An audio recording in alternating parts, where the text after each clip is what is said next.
तर मित्रांनो, मुरंबा या मालिकेच्या नवीन पुढच्या लेटेस्ट एपिसोडमध्ये असं दाखवणार आहेत की इकडे ती रमा त्या आरोहीकडे बघून म्हणत असते, दुरूनच माझी लेक किती मोठी झाली. खरंच मला वाटतच होतं की एक ना एक दिवस माझी लेक नक्कीच माझ्यासमोर येणार आणि मला भेटणार. असं वाटतंय आत्ता तिला एवढ्या दिवसांनी पाहून की आत्ता घट्ट जावं आणि तिच्याजवळ जाऊन घट्ट अशी मिठी मारावी, तिला कुशीत घ्यावं, तिचे खूप लाड करावे. पण काय करणार, मी असं काहीही करू शकत नाही. बाळा, मला माफ कर. मी तर तुला हे देखील सांगू शकत नाही की मीच तुझी आई आहे. हा सर्व विचार ती तिच्या मनामध्ये दुरूनच त्या आरोहीकडे बघून करत असते.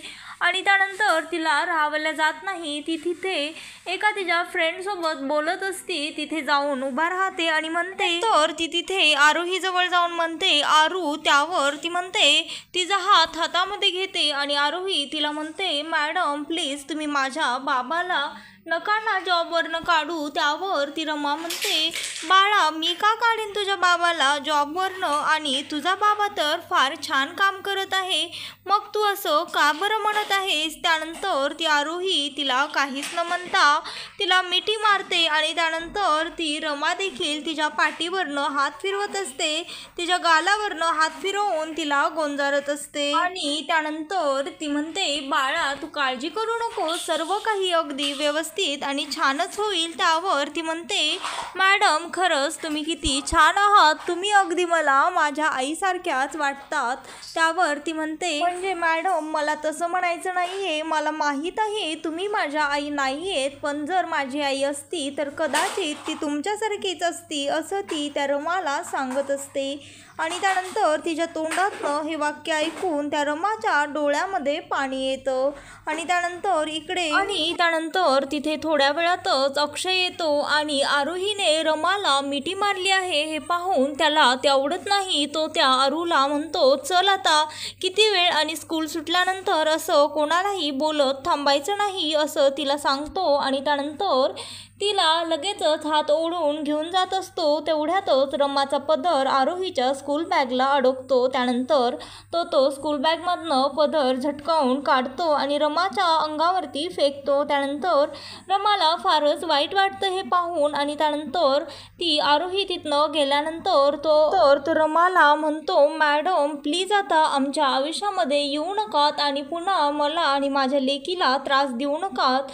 खरं तर तुम्ही इथे माझ्या मॅडम आहात आणि मी इथे काम करणारा छोटासा नौकर आहे, पण तरी देखील मी तुम्हाला विनंती करतो, पुन्हा आमच्या आयुष्यामध्ये येऊन आमच्या आयुष्याची अशी वाट लावू नकात.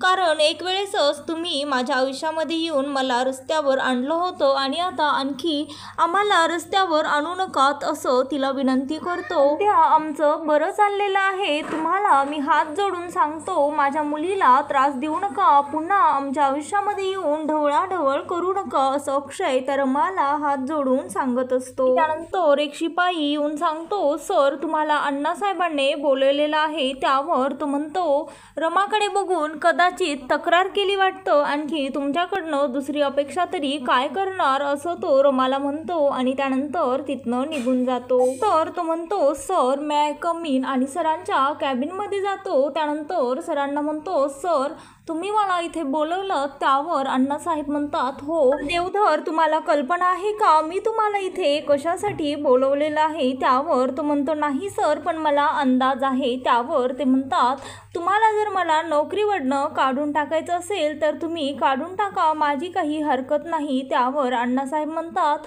आपण त्या विषयावर नंतर बोलूच, पण त्याआधी मला असं कळालं आहे तुमचे इथे वडील आले होते म्हणे आणि त्यांनी इथे फारच कॅन्टीनमध्ये गोंधळ घातला. तर हे त्यांच्या तोंडून वाक्य ऐकताच तो देवधर त्या जवानकडे बघायला लागतो. त्यावर अण्णासाहेब त्याला म्हणतात, त्यांच्याकडे नका बघू, त्यांनी मला काही एक सांगितलेलं नाहीये, पण ते खोटं बोलू शकतात, कॅमेरा मात्र खोटं बोलू शकत नाही. हे सर्व मी CCTV कॅमेरामध्ये पाहिलं आहे आणि त्यावरूनच मी हे बोलत आहे. ते म्हणतात, पण सर आता मुलं ह्यांच्या हातचं फार आवडीने जेवतात, अगदी पोटभर. त्यावर ते अण्णासाहेब म्हणतात, फक्त मुलं का तुम्हालाही ह्यांच्या हातचा स्वयंपाक आवडतो म्हणूनच तुम्ही मला सांगितलं नाही हो ना? ते तर मला माहीतच आहे तुमच्या हाताला फार चव आहे. तुमच्या हातचं जेवण मुले अगदी आवडीने जेवता आणि तुमची इतर वर्तणूक देखील चांगली आहे आणि तुमच्या फॅमिलीमध्ये बरेचसे प्रॉब्लेम्स देखील आहेत आणि त्यामुळेच तुम्हाला पैशांची फार आवश्यकता आहे हे देखील मला माहीत आहे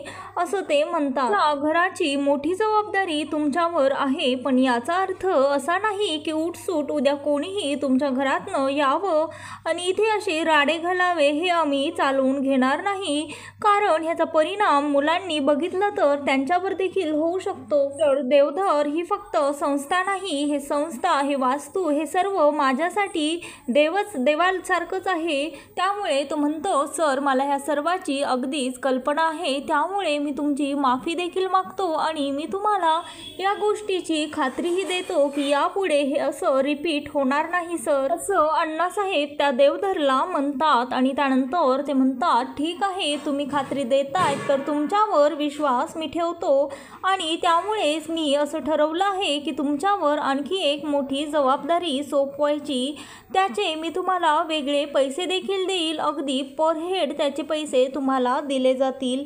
त्यानंतर हे त्यांचं बोलणं ऐकून तो अगदीच आनंदित होतो आणि तो म्हणतो सर खरंच तुमचे खूप खूप धन्यवाद कारण मला पैशांची फारच गरज आहे. तुम्ही असे 25 कामे जरी देतील तरीही मी करायला तयार आहे आणि तुमच्या हाताला चव देखील आहे त्यामुळे आलेले सर्व पाहुणे अगदी पोटभर जेवतील कारण माझ्या एकुलत्या एक मुलीचा साखरपुडा आहे आणि त्याच्याच कॅन्टीनचं स्वयंपाकाचं काम मी तुम्हाला देत आहे. त्यावर हे ऐकून देवधरच्या पायाखालची जमीनच सरकते. त्याला अगदी आश्चर्याचा मोठा धक्काच बसतो आणि त्यानंतर तो म्हणतो नको सर, नाही मला हे काम जमणार नाही सर, सॉरी मला माफ करा. त्यावर ते म्हणतात मिस्टर देवधर तुम्ही आत्ताच तर म्हणत होतात की तुम्हाला कामाची फारच गरज आहे तुमच्या फॅमिलीसाठी, मग तुम्ही आता नाही का म्हणत आहात का? नक्की कारण तरी असं काय आहे असं ते अण्णासाहेब त्यांना विचारत असतात. आणि त्यानंतर इकडे इरावती एकटीच हॉलमध्ये विचार करत बसलेली असते. त्यावर ती राणी तिला म्हणते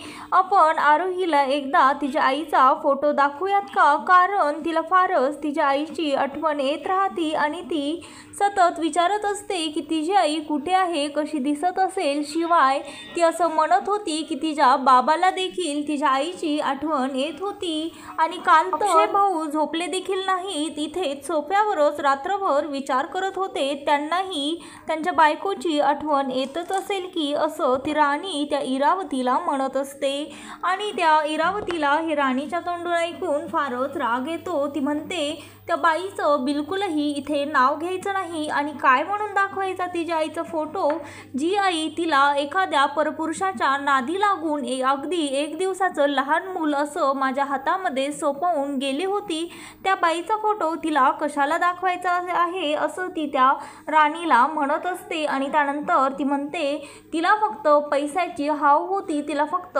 पैसा हवा होता त्यामुळे ती इथली आमची सर्व प्रॉपर्टी घेऊन दुसऱ्या कोणत्या तरी पुरुषासोबत निघून गेली आणि अशा घाण वर्तणुकीच्या स्त्रीचा कधीही त्याला आठवण येईल असं तरी मला वाटत नाही. त्यानंतर ती इरावती तिला म्हणते तू जास्त आता प्रश्न विचारू नको, जा ही कॉफी मला ही हवी नाहीये, दुसरी दुधाची कॉफी बनवून आण. त्यानंतर ती राणी तिथनं ती कॉफी घेऊन निघून जाते आणि इकडे रमा त्याच विचारांमध्ये गुंतलेली असते. साहेब रमाला जे अनाउन्समेंट त्यांनी केली असते साईबद्दल आणि रमाबद्दल ते त्यांना म्हणालेली असतात की आता तुम्ही दोघं जण आपापला पास्ट विसरून एकमेकांसोबत पुढचं आयुष्य अगदी आनंदाने घालवा कारण मला आता राहवत नाही, मला माझ्या नातवंडाची तोंड बघायची आहेत. हे सर्व गोष्टींवर रमा एकटीच विचार करत बसलेली असते. शिवाय तिच्या मनामध्ये अक्षयचा देखील विचार येत असतो आणि आरोहीचाही. आणि त्यानंतर तेवढ्यातच तिथे रमाच्या कॅबिनमध्ये साई येतो आणि तो म्हणतो हे बघा मला तुमचा असा गोंधळलेला चेहरा पाहवत नाही, तुम्हाला जर आणखी तुम्ही माझ्यासोबत लग्न करायला तयार नसाल तर उगाचच कोणाच्या तरी प्रेशरखाली येऊन तुम्ही हा असा डिसिजन घेऊ नका. शेवटी तुमचा आनंद महत्त्वाचा आणि माझं म्हणाल तर मला काहीही वाईट वगैरे वाटणार नाही. माझा विचार तुम्ही करू नका. मी आणखी थोडे दिवस तुमची वाट बघायला अगदीच तयार आहे असं तो रमाला म्हणतो. आणि त्यानंतर इकडे ते अण्णासाहेब देवधरला स्वयंपाक त्या देण्यासाठी कन्व्हिन्स करत असतात. त्याला म्हणत असतात, मिस्टर देवधर तुम्हाला नक्की तुमच्या फॅमिलीची काळजी आहे ना, कारण तुम्ही आत्ताच तसं दाखवत होतात आणि आत्ता जेव्हा मी तुम्हाला काम देत आहे तेव्हा मात्र तुम्ही स्पष्टपणे नकार देत आहात. नेमका काय तसं कारण तरी सांगा मला. त्यावर देवधर म्हणतो, नको सर मी सांगू शकत नाही पण मला माफ करा, सॉरी असं म्हणून तिथनं निघायला लागतो. तेवढ्यातच तो म्हणतो वापस येतो आणि म्हणतो ठीक आहे मी हे काम करायला तयार आहे. आणि त्यानंतर इकडे रमा विचार करत असते की आधीच मला सर्व जवळची माणसे सोडून गेली आहेत आणि आता मला अण्णासाहेबांना नाराज करायचं नाहीये, त्यामुळे मी साईसोबत लग्न करायला आता तयार आहे. त्यानंतर इकडे इंटरव्हलमध्ये ती आरोही, पार्थताई आणि सर्वजण टिफिन खात त्यांचे फ्रेंड्स बसलेले असतात. त्यावर ती आरोही त्याच्या फ्रेंडला गोलूला सांगत असते, तुला माहीत आहे का उद्या आपल्या स्कूलमध्ये दहीहंडी आहे आणि मी ती दहीहंडी असं उंच चढून फोडणार आहे. त्यावर ती म्हणते तिची ताई, नाही आरोही नो, तू असं काहीही करणार नाही आहेस, उगाचच तुला काका ओरडेन, काकांना भीती वाटत असते सतत तू पडशील आणि तुला लागेन, त्यामुळेच तो तुला दहीहंडी देखील खेळू द्यायची तर लांबच गोष्ट आहे, घसरगुंडीही खेळू देत नाही कधी. आणि त्यानंतर ती म्हणते ताई प्रॉमिस तू असं कर की तू कोणालाही ही गोष्ट सांगणार नाहीस, बाबाला तर कळणारच नाही, बाबा तर इथे रोज आपल्या स्कूलमध्ये नसतो असं ती तिला सांगते. आणि त्यानंतर ती रेडी होते ती देवधरला ते न सांगण्यासाठी अक्षयला.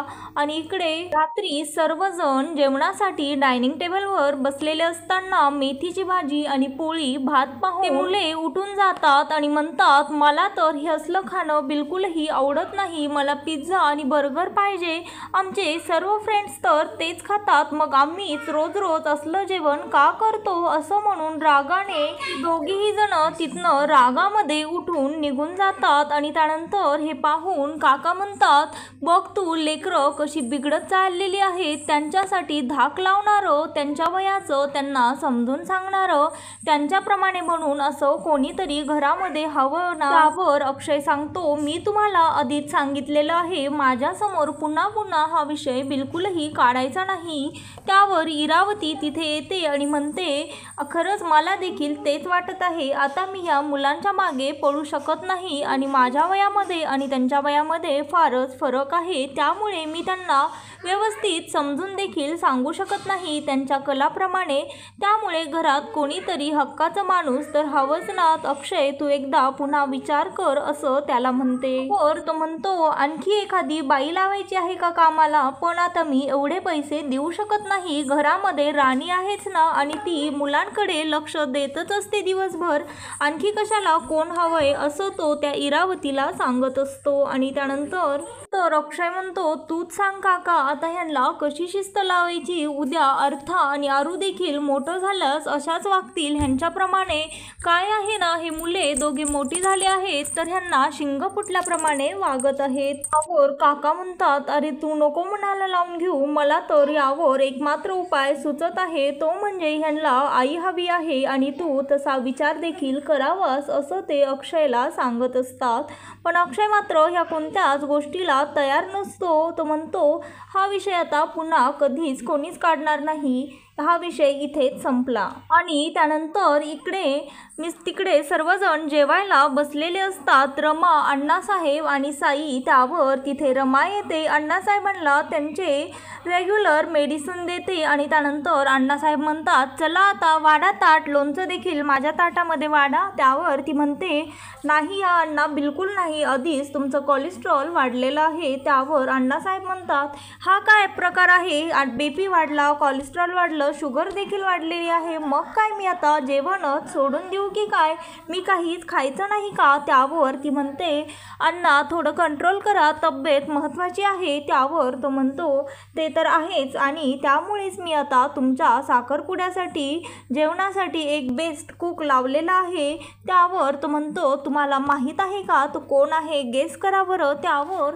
ते म्हणतात तुम्हीच सांगा, आम्हाला तर काही आयडिया नाही. आणि त्यानंतर ते सांगतात मिस्टर देवधर. मिस्टर देवधरांचं नाव ऐकल्यानंतर रमाच्या तर पायाखालची जमीनच सरकते आणि त्यानंतर रमाच्या चेहऱ्याचा रंगही उडतो.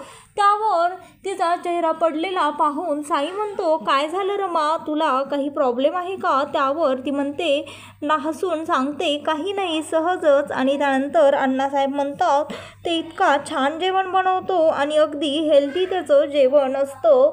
त्यानंतर इरावती त्या अक्षयला सांगत असते आता उद्या एक मुलगी तुला भेटण्यासाठी येणार आहे, मीच तिला बोलवलं आहे, बघ तुला ती आवडते का, जमतं का तुझं, असं त्याला सांगते. त्यावर तो म्हणतो मी उद्या कोणाशीही बोलणार नाही आणि भेटणार देखील नाही, असं म्हणून तो तिथनं निघून जात असतो. त्यावर इकडे आरोही आणि अर्था दोघीजणी बोलत पायऱ्यांवर बसलेले असतात. त्यांच्यामध्ये गॉसिप चालू असतं की उद्या दहीहंडीसाठी ताई तू माझा छान मेकअप करून दे, मी छान रेडी होऊन दहीहंडीसाठी वरती जाऊन असं छान मटका फोडेन कृष्ण बनवून. आणि त्यानंतर ती म्हणते पण ताई तू हे बाबाला सांगू नकोस हा, मला गॉड प्रॉमिस कर आधी. त्यानंतर ती म्हणते प्रॉमिस, बाबांना यातलं काहीही कळायला नको. त्यावर अक्षय तिथनं येत असतो तर तो विचारतो काय म्हणतायत तुम्ही, तुमचं काय चाललेलं आहे, काय मला तुम्ही लपवत आहात माझ्यापासनं आणि काय मला कळायला नको. त्यावर ती म्हणते काही नाही बाबा, सरप्राईज आहे. आणि त्यानंतर तो तिथनं निघून जातो.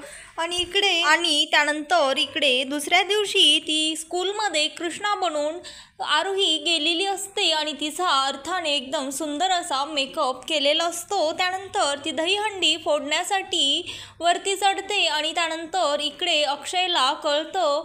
ते समर्थ सर, चव्हाण सर त्यांना सांगतात तुमची मुलगी तिकडे दहीहंडी फोडत आहे.